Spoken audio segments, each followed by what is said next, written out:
طيب اذا شلت التلبيسه اسناني ما تتضرر؟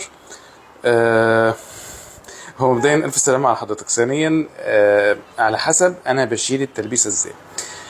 لذلك دايما بقول ان لو انا هشيل كراون او هشيل تركيبه او تلبيسه زي ما بنقول، التلبيسه دي خلاص كده انتهت وهتترمي. ليه بقى؟ لان احنا المفروض نشقها،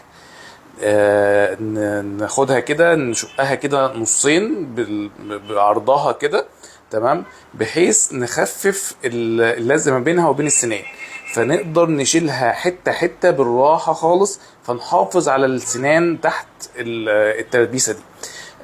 في الوقت ده لما نشيل التلبيسه في الغالب السنان تحتها بتبقى سليمه، مفيش مشاكل، ونقدر نعالجها ونحط تلبيسه جديده. لو لقينا بقى بعد ما عملنا كده ان احنا شقينا التلبيسه وشلناها حته حته، لقينا السنان اللي تحت خلاص منتهيه، في الحاله دي السنان دي اصلا كانت منتهيه.